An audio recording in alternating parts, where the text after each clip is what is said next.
साल 1947 में जब देश को आजादी मिली तो पेट्रोल, चीनी और दूध की कीमत कितनी थी?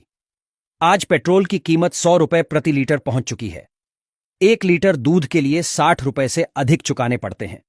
लेकिन क्या आपको पता है, जब देश आजाद हुआ तो उस वक्त इन रोजमर्रा की जरूरतों वाली चीजों के दाम क्या था? चलिए जानते हैं। देश की आजादी के वक्त पेट्रोल की कीमत 25 पैसे प्रति लीटर हुआ करती थी, जबकि 1 किलो चीनी के लिए 40 पैसे चुकाने पड़ते। नई साइकिल के लिए कम से कम 20 रुपए की जरूरत होती थी, जबकि दिल्ली से मुंबई तक अगर फ्लाइट से सफर करते तो आपको 140 रुपए चुकाने पड़ते। उस दौर की कीमतें कुछ इस प्रकार हैं। चावल 12 पैसे प्रति किलो, चीनी 40 पैसे प्रति किलो, आलू 25 पैसे प्रति किलो, दूध 12 पैसे प्रति लीटर, पेट्रोल 24 पैसे प्रति लीटर, साइकिल 20 रुपए, सोना 10 ग्राम 88 रुपए 62 पैसे। दिल्ली से मुंबई ट्रेन फर्स्ट क्लास किराया 123 रुपए था। एक अखबार की कीमत 13 पैसे और सिनेमा टिकट 30 पैसे की हुआ करती। घी 75 पैसे प्रति किलो, आटा 10 पैसे किलो, दाल 20 पैसे किलो, केला 12 पैसे दर्जन, बल्ब 25 पैसे, माचिस 2 पैसे, टॉर्च 1.5 रुपए और पेंसिल 6 पैसे की थी। डॉलर की बात करें तो डॉलर की कीमत 1925 तक भारतीय रुपए से कम थी। वो कीमत जानकर आप हैरान हो जाएंगे। 1 डॉलर हमारे 10 पैसे के बराबर था। 1947 में 1 डॉलर 4 रुपए 16 पैसे के बराबर हो गया। 1965 तक 1 डॉलर 4 रुपए 75 पैसे के बराबर रहा, फिर बढ़कर 6 रुपए 36 पैसे हो गया। उसके बाद ये बढ़ने लगा। 1982 में 9 रुपए 46 पैसा हुआ। उसके बाद अब ये कहां है जगजाहिर।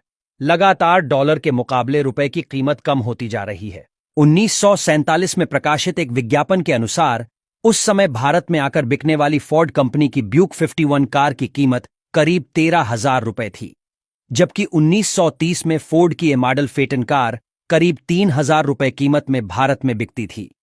वहीं क्या आप जानते हैं भारत में पहली बार रुपया कब अस्तित्व में आया?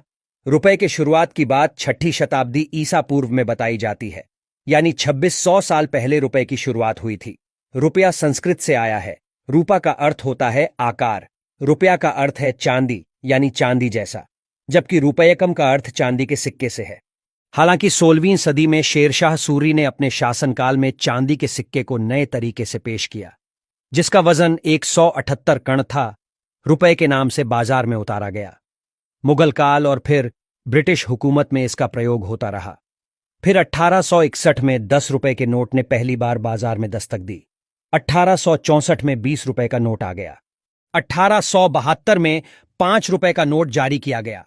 इसके बाद साल 1900 में 100 रुपए का और 1905 में 50 रुपए का नोट बाजार में जारी किया गया। इसके बाद अगले 5 साल में 500 और 1000 रुपए का नोट भी बाजार में आ गया था।